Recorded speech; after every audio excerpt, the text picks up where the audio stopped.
Bonsoir chers amis, soyons le bienvenu sur notre chaîne Afrique Debout. Aujourd'hui, on va parler d'une nouvelle coopération. Chers amis, une rencontre s'est tenue en Russie entre le ministère des Affaires étrangères de l'Alliance des États du Sahel et le ministre des Affaires étrangères de la Russie, Sergei Lavrov. Chers amis, parmi ces trois ministres, chacun a pris la parole. D'abord, le ministre des Affaires étrangères russe, il a cité des points très importants, chers amis. D'abord, il a parlé d'un propos très important. Il a dit l'Alliance des États du Sahel est comme un réveil Afrique. Chers amis, d'abord, ça c'est un propos à décortiquer. C'est-à-dire l'Afrique rentre dans une phase de souveraineté, chers amis. C'est une nouvelle phase de souveraineté. Parce qu'au début, on parle de réveil Afrique, de l'indépendance. Et pourtant, c'est juste l'indépendance, c'est juste des papiers délivrés par des Occidentaux. Mais en vrai de vrai, aujourd'hui, quand on regarde ce qui se passe au sein de l'AS, c'est ce qu'on appelle un deuxième réveil Afrique, chers amis. On parle que de souveraineté et d'émancipation, chers amis. Après avoir parlé de ces propos, il a encore parlé sur le renforcement de la sécurité en Afrique. Vous voyez, la Russie ne veut pas s'arrêter d'abord au sein de l'AS. Ils veulent l'amélioration de l'Afrique. Vous voyez, donc nous aujourd'hui, c'est une opportunité à saisir. Il s'agit d'une relation gagnant-gagnant entre nos chers amis. Il n'y a pas maître et son élève. Voilà. Et aussi, il a parlé d'un point très important aussi. La Russie va soutenir la création d'une armée commune par l'Alliance des États du Sahel. Donc, chers amis, aujourd'hui, vraiment, c'est un plaisir pour le continent africain et aussi c'est un plaisir pour la Russie aujourd'hui de collaborer avec nous, chers amis. Encore un point, il a cité un point aussi important. La Russie va fournir des armes, des formateurs. Vous voyez?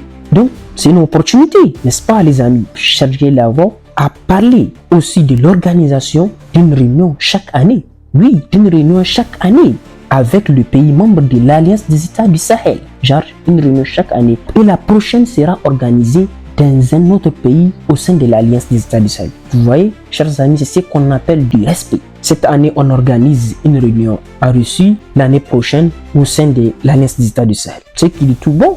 Il s'agit d'un respect. Il ne s'agit pas de partir toujours en Russie pour le faire. Maintenant, chers amis, Lavrov a aussi accusé. Moi, je ne dis pas accusé, mais c'est vrai.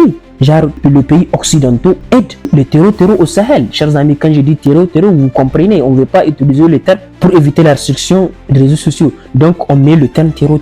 Il accuse. C'est pas le fait d'accuser, mais c'est comme ça on a dit. Mais il accuse le pays occidentaux d'aider le terreau au Sahel en passant par l'Ukraine. Oui, en passant par l'Ukraine, chers amis. Donc, vous voyez, c'est une réalité. Et on a vu ce qui s'est passé à Tinzaouaten au Mali. Donc, c'est vrai, chers amis.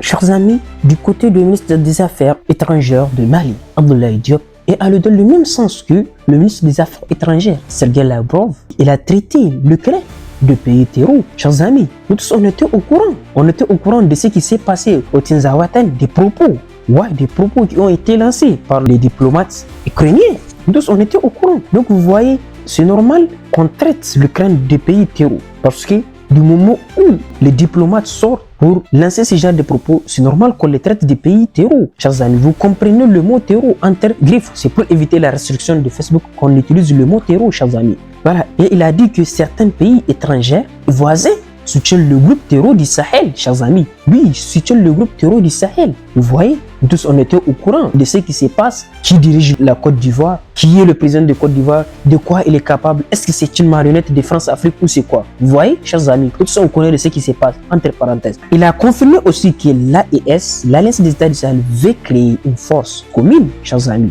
Mais quel plaisir, mais quelle union, chers amis. Vraiment, applaudissez, chers amis. Donc pour cela, il faut liker, il faut abonner, il faut tapoter, chers amis. Il a parlé du retrait de l'organisation internationale de la francophonie. Il y a certains qui disent que voilà, on est plus dans la francophonie, voilà, c'est de la galère, machin. Alors c'est faux, chers amis. Le ministre des Affaires étrangères, Abdoulaye Diop, l'a dit, le retrait ne pose aucun souci pour le développement de l'Alliance des États du Sahel. Mais plutôt, il a dit que l'Alliance veut mettre en avant ses propres langues. On va essayer de mettre en valeur nos propres langues, chers amis. Donc, Diop a aussi dit qu'il souhaite que l'AES, oui, s'ouvre à des coopérations avec des pays membres des BRICS, comme la Russie, qui est notre partenaire principal, la Russie, la Chine, l'Inde, etc.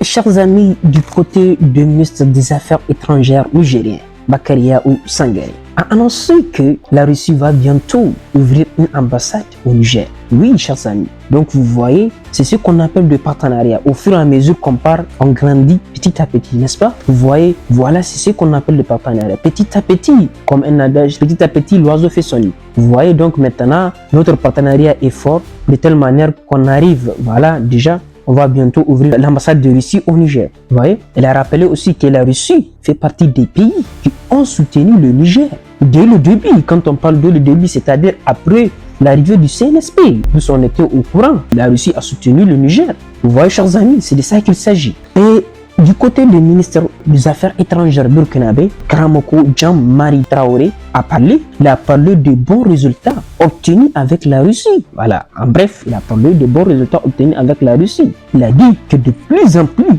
d'entreprises de deux côtés, oui, de deux côtés, du côté du Burkina et de la Russie. Vous voyez, de deux côtés, ou on peut dire de plus en plus de côté de l'Alliance des États du Sahel et de la Russie, veulent travailler ensemble. C'est ce qu'on appelle le partenariat. Donc c'est de ça qu'il s'agit, chers amis. Voilà la fin de notre vidéo.